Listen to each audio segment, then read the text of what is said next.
Okay, we're going to get started. I'm going to pass the sign-in sheet around. Let's see. It's from last time.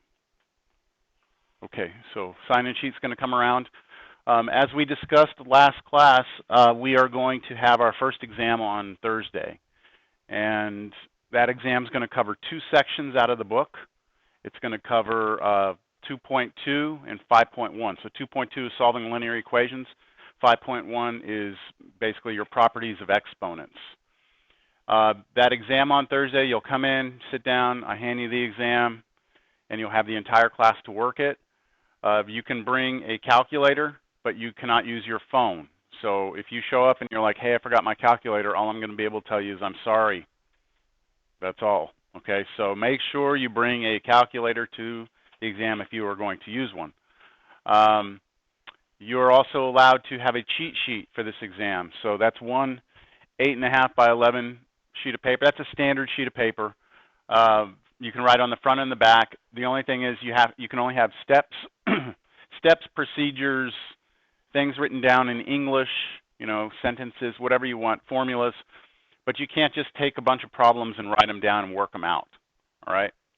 So I will walk around and check them, and if it's not within that those guidelines, then I'll just take it, and you won't be able to use anything. So make sure that if you have any questions over your cheat sheet, you get with me before class, and that means I come down to my office like around 9 o'clock or something and say, hey, is this okay? All right?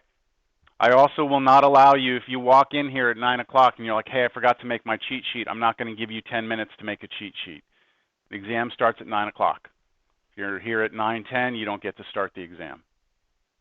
I mean, of course, if you have flat tire or something like that. Pardon me? No, I'm saying if you want to come and show me your cheat sheet, then come down to my office at 9 o'clock. That way I can have some time to, if there's something that we need to fix, you have time for it. Okay? Yes? And I was going to ask you, can you do retakes or no? No, I don't normally give retakes. No, this on Wednesday is your chance to do well. So I don't want to set a precedent where, if I say right now, hey, we're going to come in and take an exam on Thursday, and then you'll be able to retake it if you don't do well, then I don't think that's much incentive for anyone to really study or get ready for it, because everyone will think, well, I have another chance at this. This is your chance on Wednesday to just show me that you understand what we've covered. Question? Now, maybe there will be something I do offer, but I'm not going to say anything yet. I'm not going to lock myself to anything. I want to see how the class does. It's only over 2 sections. I know that they're kind of big sections, but I think the tests that we have further on cover even more material. So we'll see how it goes. All right. Okay, so today I want to get through a lot of material. I mean, one thing I could do, I could walk in here, I could hand you a review, and you could work in groups. I think that's constructive. We can do that. Or if you want, I can just work through the types of problems that I would put on the exam. So I kind of leave it up to you. I mean, I can give you problems to work out of the book, or I can work them. So what do you think would be best for you? Okay.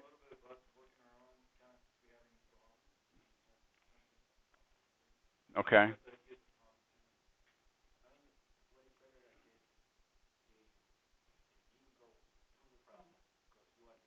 Yeah. Well, I mean, and I can do that. Here's what I plan to do. There's at the end of the chapter, there's a chapter test, chapter review. And I'm going to do I was going to do some of the even problems out of the chapter review and then send you home to do the odds. And that way, if you are at home and you're like, I don't know how to do that, you can match it with whatever I did in class and hopefully figure it out. And you have the answers. Okay? You want to try that? Let's do the first few and see if we want to continue with that. The thing is, we have a lot to cover. If we're going to do this, we have a lot to cover, so I need to just shut up and start doing some problems. So I'm working off of page 179 if you wanted to follow along in your book at all. And this is a review problem set over 2.2. And I'm going to do number 32 on this page.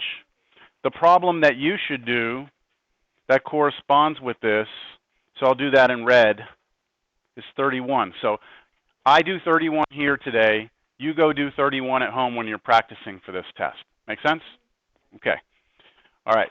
So the problem that I'm going to do is 18x minus 2 parentheses 6x plus 1 equals negative 10. Now, when I do this problem, the instructions here to solve the linear equation, keep in mind that when I go through this, I'm going to go through it faster than I did when I first started talking about this, because I'm assuming that you've done some of these, and it's just a matter of me refreshing your memory. There is this set of steps, though, for a linear equation. The first step I do is remove grouping symbols. So I do have grouping symbols, right? So I'll multiply through here to remove those parentheses. That will leave me with 18x minus 12x minus 2 equals negative 10. Once I've done that, I look for decimals or fractions. I don't have any. So then I start to collect like terms. Can I collect any like terms? Left side becomes a 6x, right? Minus 2 equals negative 10. At this point, I would try and isolate the variable term. So I'm going to try and get the 6x by itself, so I add 2 to both sides.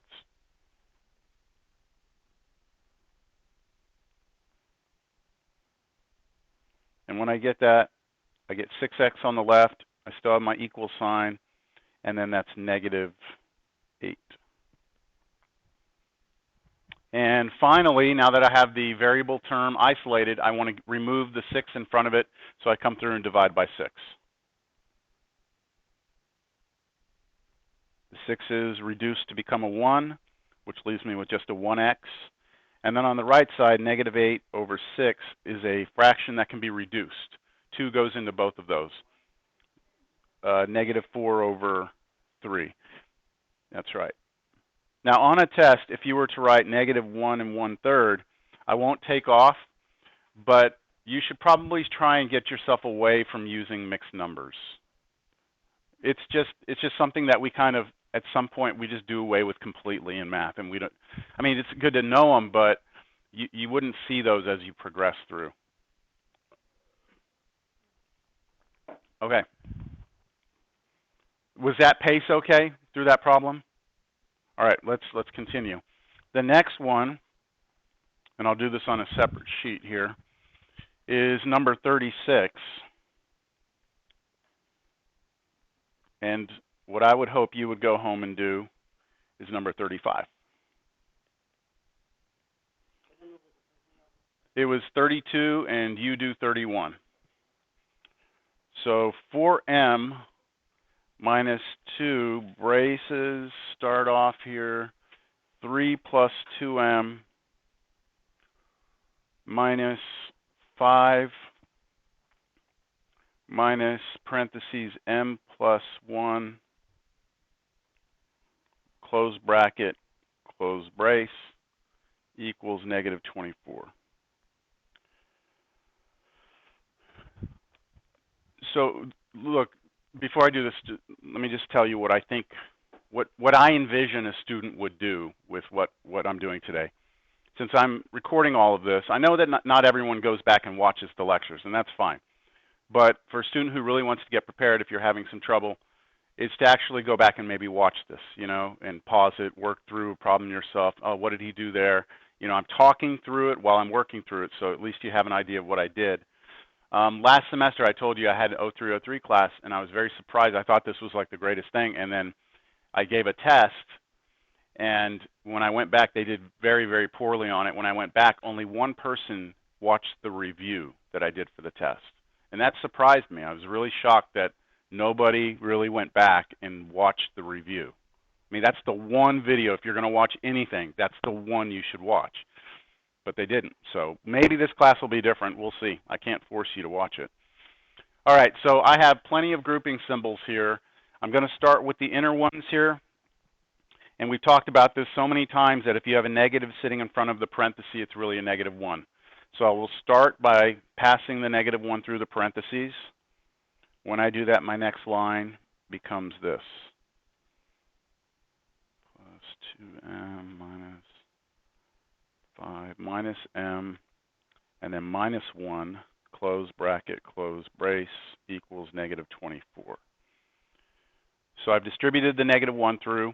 Now, as I always did in class, I always grouped what was in that bracket together right now. Like I would collect like terms. I would do the 5 minus 1. But in walking around, so many people went and just distributed the -1 through, and that's fine. So that's what I'll do too. I'll follow your lead. I'm going to take that -1 in front of the bracket and pass it through. So 4m minus 2, here's my set of braces, and then I've got this. Minus 5 plus m minus 1? Plus 1, right? Okay, just seeing if y'all are still there. No more brackets, right? Brackets are gone, but I do have to close off the brace, and then -24.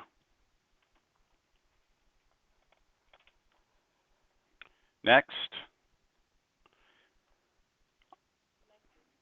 Yeah, I'm going to do the like terms inside those braces.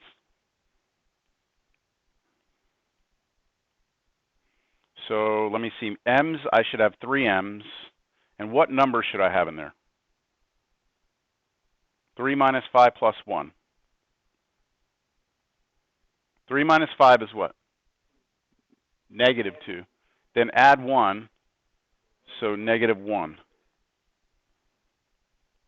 So that's where I'm at. And now I will pass the -2 through the braces. So distribute that through. -2, -2. So we have 4m minus 6m plus 2, right? Good, equals -24. Okay, I've removed grouping symbols completely. No fractions, no decimals. So now I collect like terms. On the left side, I can take 4m and I can combine it with -6m to become a -2m plus 2. And then on the right side, nothing can be done, right, on the right side.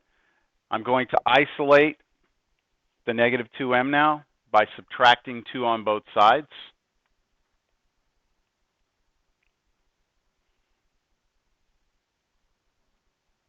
-2m equals -26, right? And then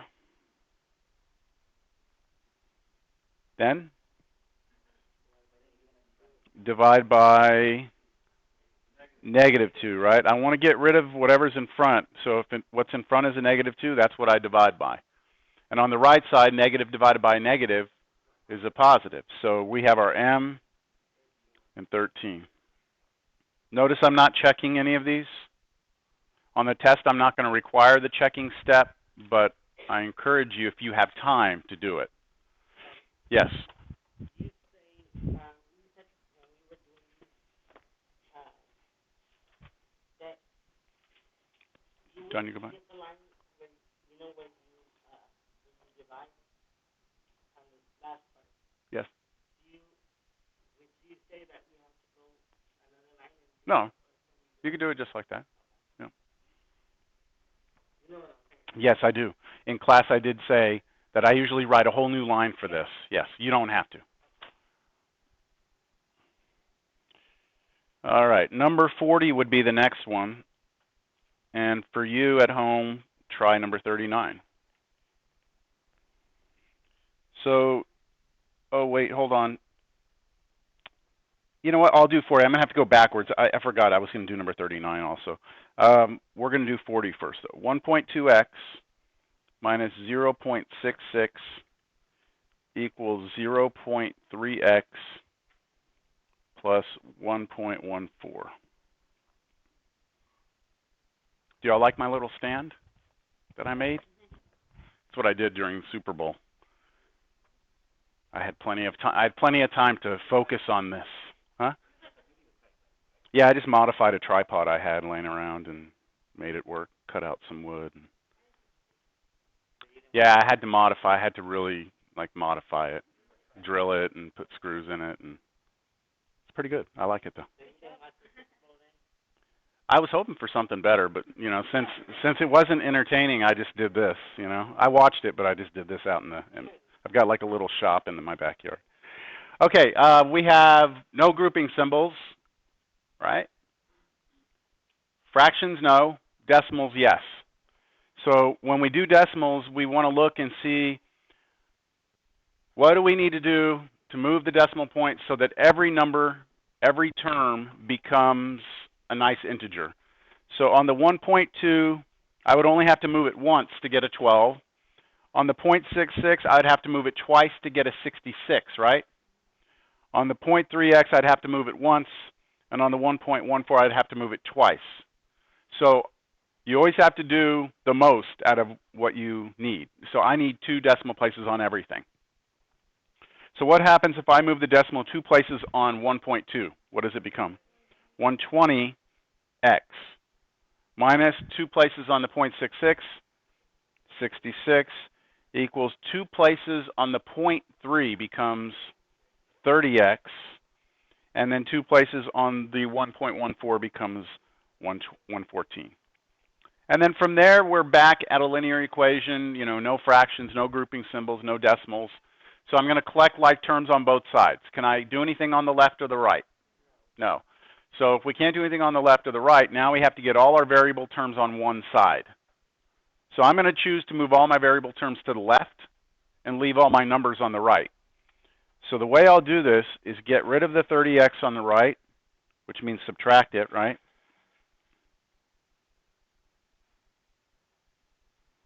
That would give me 90x minus 66 equals 114. So my 30x's cancel. Now, if you wanted to do the numbers, the negative 66, and move it over to the other side, at the same time, you could have done that. I'm just going to do it on a different line. And how do we remove a negative 66 on the left? Add 66. So you always do the opposite, right? And we get 90x again equals 180. And then come through and divide by 90 on both sides to get rid of the 90 in front of the x. And you get x's 2.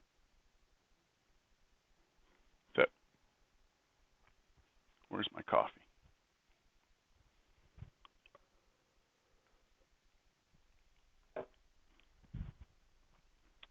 All right, moving along. We got more to do. I'll leave that up while I get this. Number 39 is the one that I'm going to do now.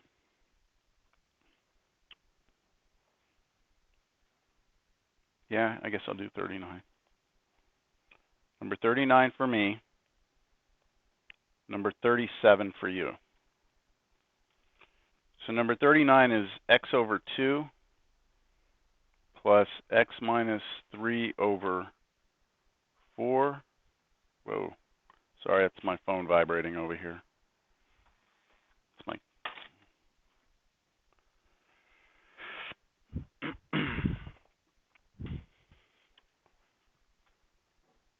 All right. That's a 3. That's an x minus 3 up there. All right, I have no grouping symbols, right? No grouping symbols, but I do have fractions. So I'm supposed to try and remove fractions, but please pay attention to this term right here. I told you all in class when you have 2 terms over one number like that, to be safe, you should split it into 2 fractions. So before I try and get LCD and do all that, I'm going to turn this into an x over 4 minus a 3 over 4. So all I did was I took the x on top, put it on top of a 4. I took the negative 3 on top, put it on top of a 4. And then the other side stays the same, equals 10/3.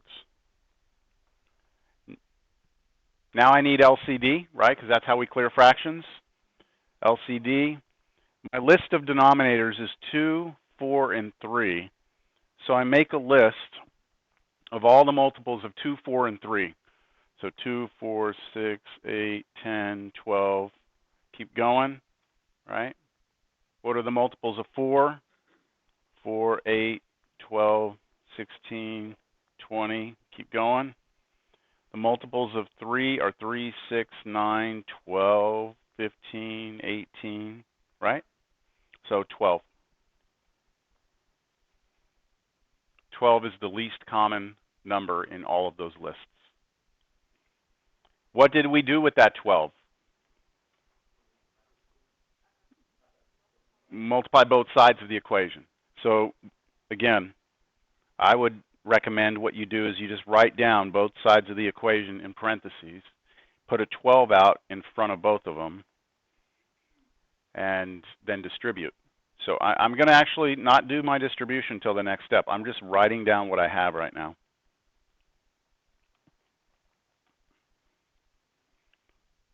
So the left side's there with the 12 out front, the right side's there with the 12 out front, and then I have to do my distribution.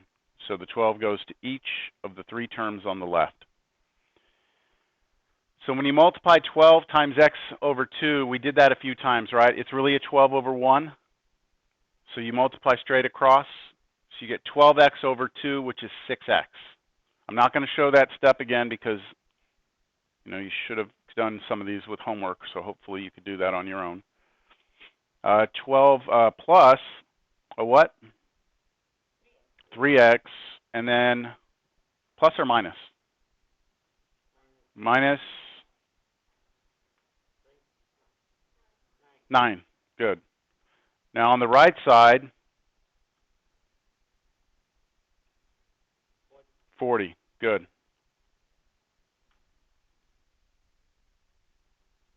So if you have a question on that, obviously just make a little note to yourself that you need to work that out. I'm not expecting that everyone can do that mentally, but you should be able to do that scratch work on the side. Okay, combining like terms on the left, 9x minus 9 equals 40. Going to add my 9 to both sides. 9x is 49. Did I say 9x? I'm going to add 9 to both sides. And now divide both sides by 9. So x is 49 ninths.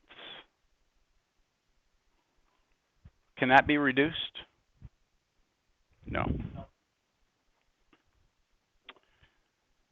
49 is what we call a prime number, right? Cannot be divided by anything except itself and 1. Right? No, 7. Sorry, it's not prime. My brain just went just for a second there. 49 is 7 times 7, but still that doesn't, there's nothing common in 49 and 9. Yes? Improper fraction. Yeah, just leave it like that. All right.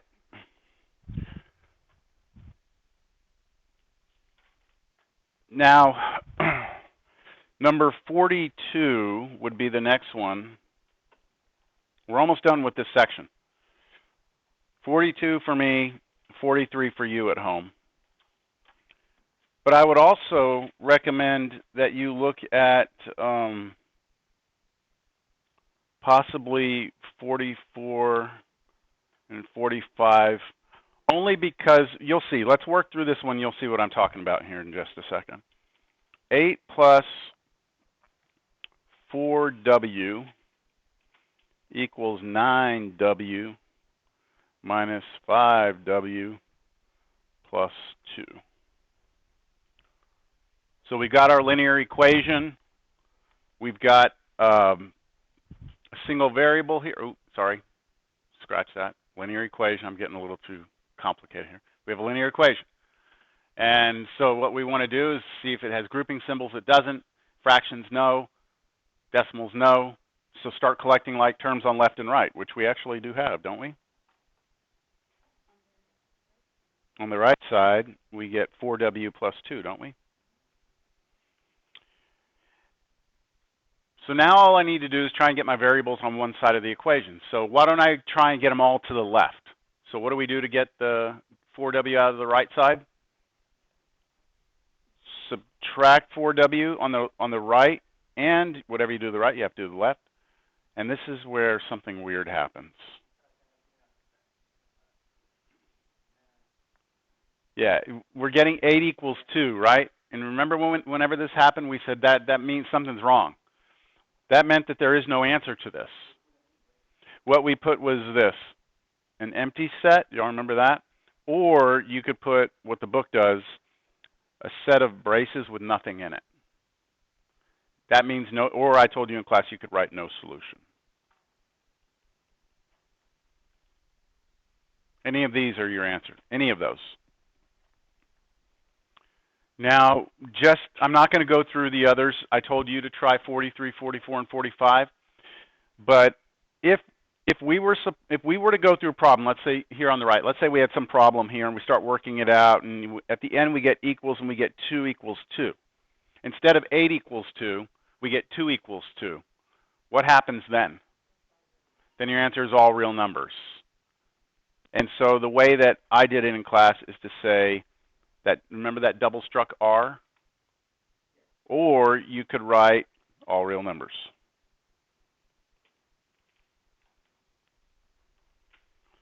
So just keep that in mind, that on the test you could have either one of those scenarios come up.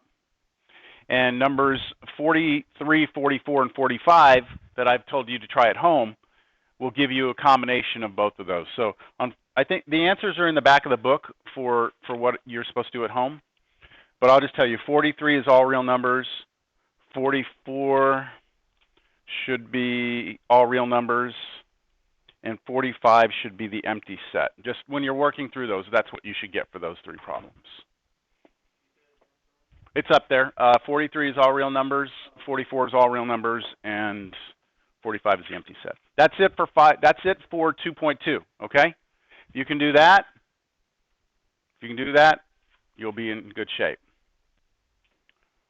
I think we all kind of learned, though, by doing the problems that we did do in class when I walked around, is that most of you kind of know what you're doing. The errors are in the small things, right? The details, signs, and so that's the thing you have to get proficient at. Unfortunately, math is not very forgiving. I give you partial credit for showing good technique, but there is an expectation that those mistakes start to become minimized. Am I making sense? I still take off something. You can't repeat the same mistakes over and over and over and over. I was doing a problem yesterday, and I thought about y'all. Where is it? Oh, you know what? I may not have it. I don't have it. Never mind. I was in my Calculus 3 class, and we were doing this problem, and I was telling them that my 0302 class was doing that sort of thing right now. It's part of the huge problem we were doing, and it just got down to this one. We just had a linear equation we had to solve real quick. And I was like, I should show that to my 0302 class so you can see that in the big realm of math, these things are little pieces of what's used to solve bigger problems. But I didn't bring it. Okay, so the next thing is 5.1. And so I'm going to look at the chapter review for chapter 5. And this is on page 392.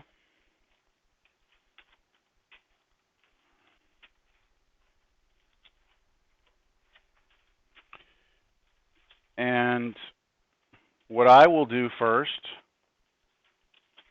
is number 2, and you should do number 1.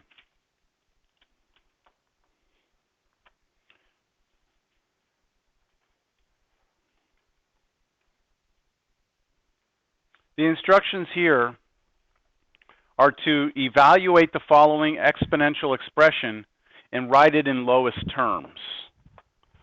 When we say that, what we mean is to make sure you don't have negative exponents, to make sure you apply all the properties that we learned to this expression. So we talked a little bit about this in class last time, or over the last few days. When you have a fraction raised to a power, you can apply the power to each, the top and the bottom, numerator and denominator. So the power -1 goes on top to the 5 and to the 2. It's not multiplication though, right? We are not multiplying. We are raising 5 to the -1. We are raising 2 to the -1. Then what we said was anytime you have something to a negative power, we don't like it. So we drop it down, don't we? But if it's down already, like the 2 to the -1, what do we do with that? We move it up. So basically the 2 on the bottom goes up to become a 2 to the +1. And then the 5 to the -1 goes on the new bottom and becomes a 5 to the +1. And then anything to the 1 powers itself. So it just becomes 2 over 5. So that's just 2/5. There's another property that the book doesn't really point out, but I'll just point it out to you. Anytime you have a fraction, like we had 5 over 2, to a negative number, you can just flip the fraction over and make it a positive number. So notice that our answer over here, notice our answer is actually 2/5 to the +1, isn't it? So you could have, if the book had stressed that property, which they didn't, then that's what we could have done. But this kind of illustrates a couple of more of our properties, so it's not bad to work through it. The next one, number 4 for me, at home for you, number 3. So number 4 is -3 to the -4. -3 to the -4. Again, we do not like the negative exponent out there. Now, is that -4 acting on just the 3, or is it acting on -3? The whole thing, -3, because of the parentheses, right? So this would become, let me use that property that if you have a negative power, you drop it down. In other words, you put it a 1 on top of it, and you make it a positive power 4 instead of a negative. That was the first property we talked about with exponents. Now, what does -3 to the 4th power mean? Yeah, it means -3 times -3 times -3 times -3. And so that should give you an 81. So your answer should be 1/81th. 1/81st? 181? That doesn't make sense. 1/81th? 1 over 81. I like that. There we go. 1/81st, I think, is the way you'd say that. 1/81st. All right, the next one is I do 6, you do 5. This is pretty much going to be the way it goes through this whole thing here. You do 5. So number 6,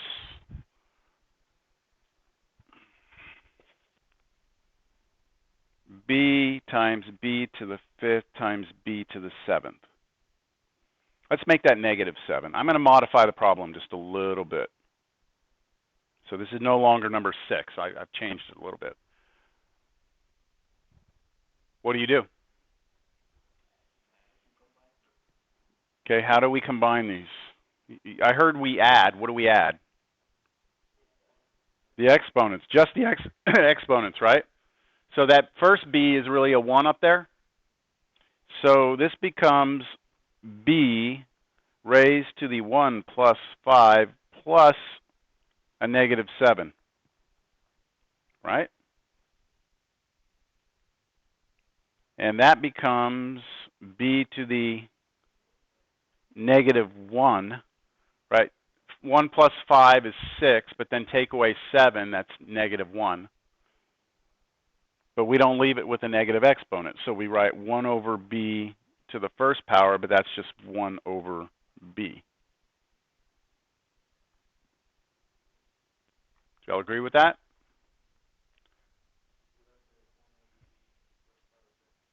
No, it wouldn't be wrong. No. What would be not complete yet would be this one here, b to the -1.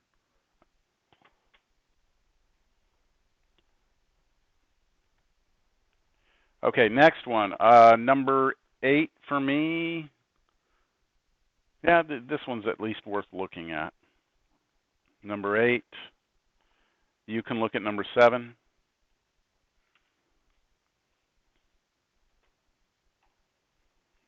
if I have 8 to the 6th times 8 to the negative 6, what is that? Okay. What 0? The answer 0? Or it's 8 raised to the 6 plus negative 6. That's 8 raised to the 0. So 0, yes, as our power. But what's 8 to the 0? It's 1. Remember, anything to the 0 is 1, except 0 to the 0, and we said we're not talking about that.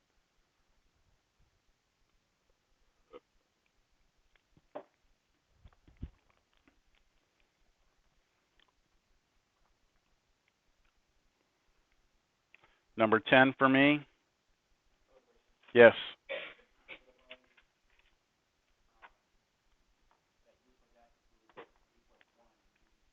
8 to the 0? You wouldn't get full credit. Yep, you'd lose something for that. All right, so number 10 is 7 to the negative 1 to the negative 2. We're doing number 10 right now. 9 for you, yep.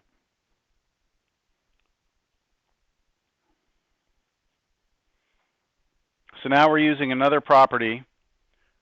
This was, I don't know if you remember this, it was the power to power property.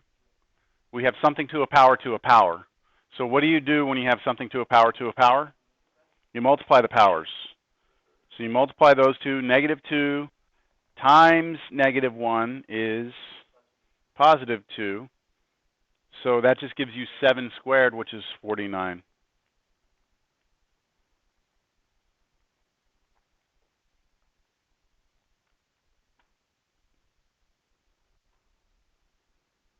Number 12.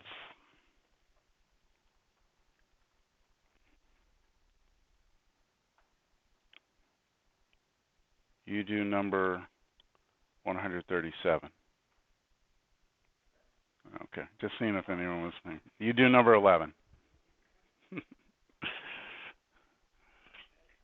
seeing if that made any sense at all. Okay. All right, so bracket negative 2 to the 2, bracket negative 3.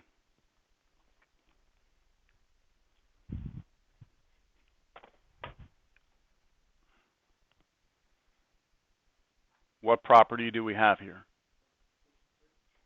Multiplication, how do you mean multiplication? It's power to power, right? We do have power to power. The only difference between this one and the previous problem is that in the previous problem, what was the base? In the previous problem, base was just a 7. In this problem, our base is a negative number, negative 2. So that's why it has to have a parentheses around it, so that we're saying that negative 2 is being raised to something. And that forces us to have a bracket instead of a parenthesis for the second power. But we still multiply the powers. So this becomes, what, negative 2 to the negative 6. Now what's that? Positive 12? No. You have something to a negative power. We don't like negative powers, so we drop it down, don't we? Becomes 1 over negative 2 to the positive 6. Now what does that mean? Negative 2 times negative 2 times negative 2 times negative 2 times negative 2. One more. Negative 2. Isn't that what that means? If you have an even number of negatives, it should turn out to be positive. The way I do this is I usually just try and clump, like if there's 6 of them, I do 3 and 3. The first ones multiply 2 times 2 times 2 is 8. So I know that's an 8 times, I know the next group of 3 is 8. 64. Now, technically, they're both negative 8s. But I know my final answer is going to be positive anyway. So it's going to be 1 over positive 64. 1/64.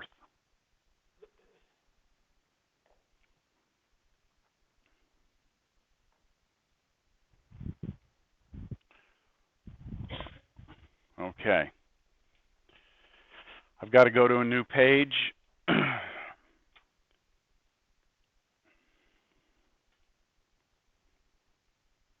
14. And for you, 13.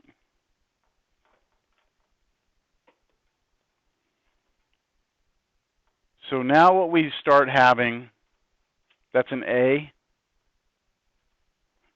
We start having properties combine with other properties. So we have to kind of put things together while we work these out. Inside that parentheses, we have a product, don't we? And outside the parentheses, we have a power. So this is the product to power formula, property. What we said is that when you have product to power, you put the first factor raised to the third, and then the second factor raised to the third.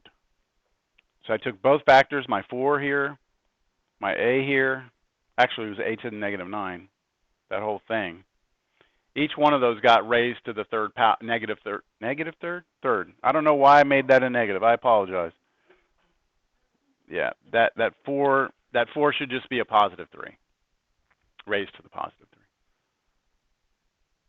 So can you do 4 to the positive 3? It's 4 times 4 times 4. 4 times 4 times 4 is 64. And then what's a to the negative 9 all to the third? A to the negative 27. That would almost get you full credit. 64 over a to the 27, because we don't like the negative power, so we drop the a to the 27 down, which means that that 64 goes on top of it. That's what I'm looking for right there.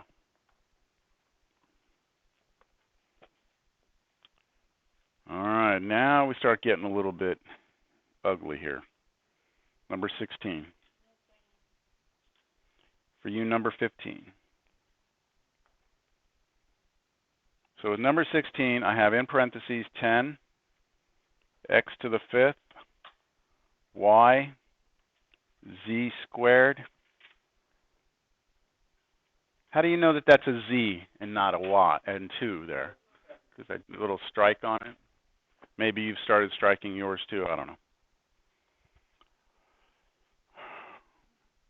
This is going to be the same property that we just used. Product to power. The difference is that we actually have 1, 2, 3. We have a total of 4 factors in the parentheses. So each one of those factors has to get raised to the negative 2. So I have 10 being raised to the negative 2. I have x to the 5th being raised to the negative 2.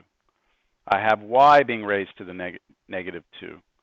I have z to the 2 to the negative 2. And they have to figure out what each of those are.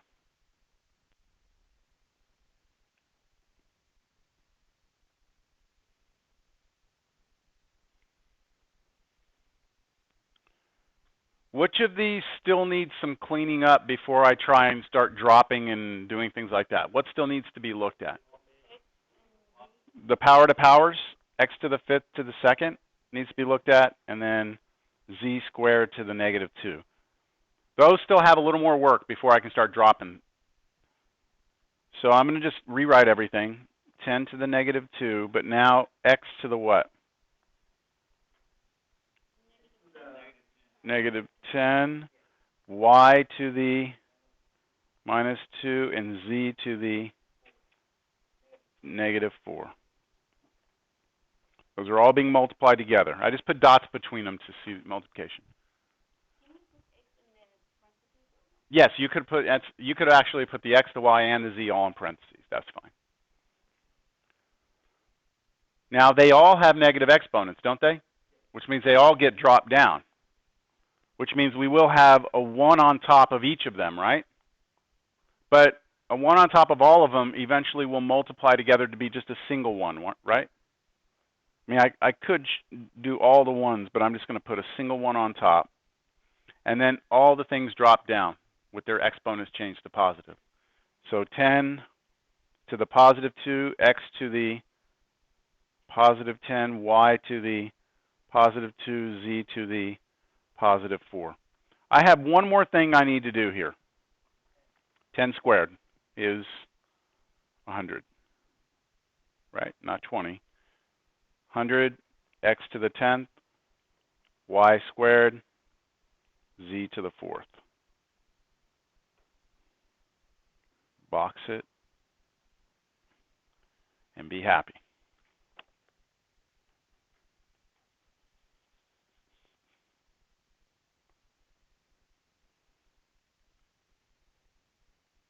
Any questions? We're almost done.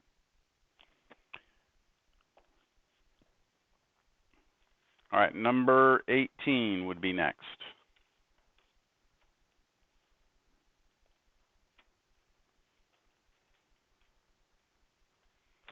So for number 18, we have 8 to the 5th, x to the 6th, over 8 to the 3rd, x to the negative 3. What this problem was trying to get you to remember was the property where if you have division and you have the same base, that you do what with the exponents? Subtract them. So this becomes 8 to the 5 minus 3. So I take the power on top, which is 5. I subtract the 3 on the bottom. Right? And then x to the, I'm going to be careful here, 6, but I'm taking away a negative 3. So it's actually going to be a plus 3, isn't it? Okay. So I have 8 squared x to the 9th, because 6 plus 3 is 9. So I'm getting that by putting those two together, 6 minus negative 3. One more step. 8 squared, x to the 9th. That's it.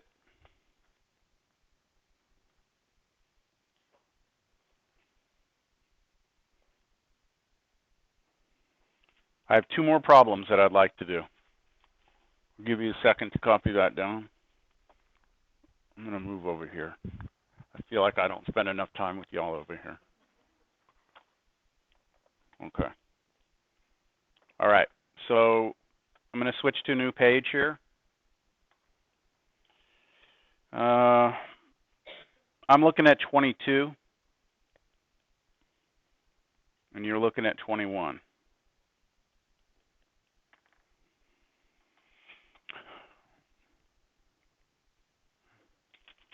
Now, when I used to teach this class years ago, I mean, I've been teaching it for a long time, but when I used to teach it, I used to have this idea that if I just put like the hardest problems on the test and the students could do them, then that means that they could do all the easy ones.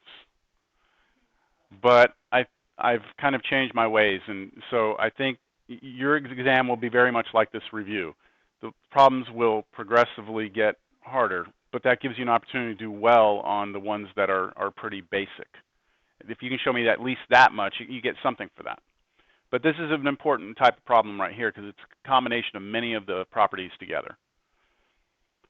So what I would do looking at this, and we talked, I think, about multiple ways to do a problem. I would try and see if there's anything I can do in the parentheses first. Right now, I see that I have an a to the 8th over an a squared, a to the negative 2. I can put those together to become an a to the 8 minus what? Negative 2. Remember, when you have something to a power over something else to a power, you subtract the powers. You take the power on top, 8, you subtract whatever was on the bottom, which is negative 2. So when you subtract a negative, it becomes a plus. So that becomes a to the 10th power. Can you do anything with the 9 over 5? No, right? I mean, it's not 9 to a power, 9 to a power. So I'm just going to have to leave it. So here's what I'm going to have. I'm going to have the 9 over that over on top of a 5. What happened to the a to the 8th over a to the negative 2? It turned into a what? A to the 10th. Where do I put it, top or bottom? On top, right? A to the 10th. Then squared. Now what I'm going to do is I'm going to take the numerator, the whole numerator, 9a to the 10th, and I'm going to square it.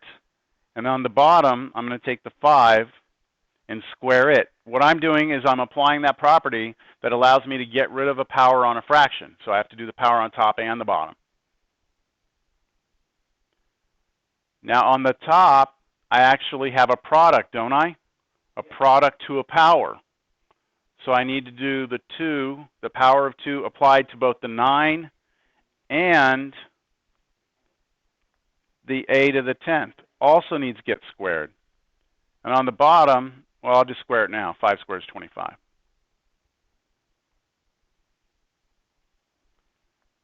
So we get 81 a to what power? 20 all over 25. Okay?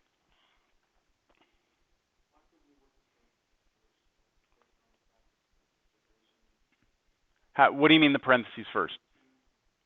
Like the 2 out here apply to the top and bottom first? Is that what you're saying? Before I, like instead of doing the a's first like I did? Yes, you could do that. Do you want to see it that way? Did you get the same answer? Okay, let me do it the other way just so you can see it. If I had done this instead, and I'll do it in green, I would have done the top to the second. I would have done the bottom to the second. Is that what you're referring to, that way? Now on the top, I would have done the 9 squared. I would have done the a to the 8th squared. On the bottom, I would have done the 5 squared, and I would have done the a to the negative 2 squared. On the top, I would have 81 a to the 16th over 25 a to the negative 4. Then when I combine these two together, I would have a to the 16, take away, because it's division, whatever's on the bottom, negative 4. 16 minus a negative 4 is a to the 20th. And so I would have had my 81 over 25, and then the a to the 20th would have been on top. Yep, either way. Okay, that was number 22.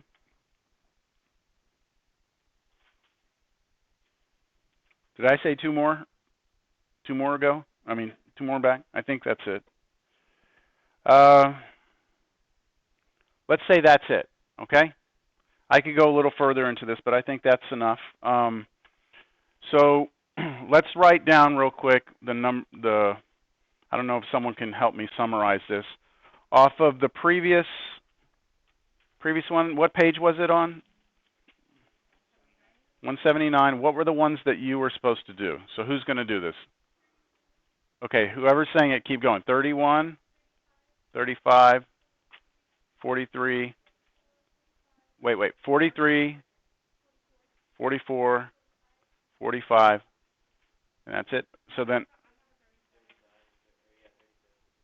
37. Okay, so 37. No, that's all right. 37, 43, 44, 45, right? Okay, off of page 392, it was basically 2, 4, 6, 8, 10, 12. So 1 through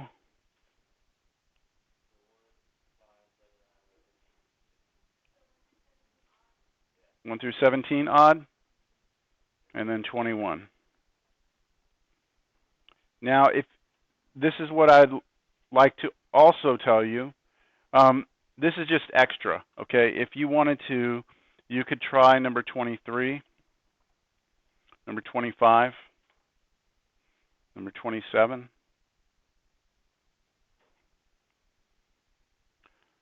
Those are just extra. I will have a bonus problem on the test, at least one bonus problem, and it'll be complicated, one of these. And so, I mean, it's a bonus. If you can do it, that means you've mastered this stuff. All right, so we have 20 minutes left. What I'm going to do is I'm going to stop the recording, and you're free to start working these problems. If you feel good, you can go. I'm not going to keep you here if you feel like you're going to be ready. But don't walk out of here and not take advantage of any questions you might have for me. The sign-in sheet, let's see, anyone still need to sign in? All right, everyone has that copied down? I would expect your exam to be roughly the length of this review. I'll trim it maybe a problem or two, but I mean, what is this? This is 1, 2, 3, 4, 5, 6. You're looking at anywhere between 15 to 18 problems on this test.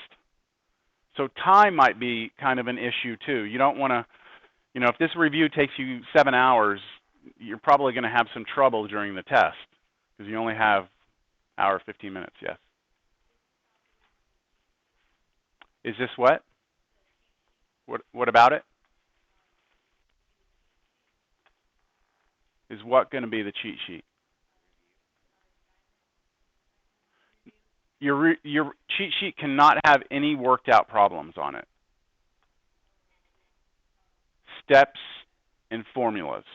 So all like the product to power formula, the power to power formula, all those formulas, I'm not going to provide them. So you must provide them for yourself. And then, don't go taking all my work here and just copying it down and calling it your cheat sheet because you won't be able to use it. Yes. They gave us, I went to the lab. Mm-hmm. And they gave a printed out sheet, that's fine. That's fine? Yep. As long as it does, you have to be careful on those printouts because some of those printouts, they have the formula, then they have an example. It can't have an example. Let me see. There's so many different cheat sheets. See, all these have examples. You can copy all these formulas down onto a separate piece of paper, but you can't. If it says example, like next to it says example, you can't have that. And it's only because fairness, right? I don't want anybody in this class to have an advantage over anyone else. That's not fair, right? So everyone has the ability to write down the formulas, but if that's too much. Yeah. Yeah, you can go if you're comfortable with what I've done, and we only have 15, 20 minutes. Okay. All right. Can you all clear it? Just help. Who wants to get the door? I'll get the door. All right, everyone. Now's the time to ask questions if you've got any. All right. Or you can go. You're not going to offend me either. Yes. Let me turn off my recording real quick so we don't catch this audio.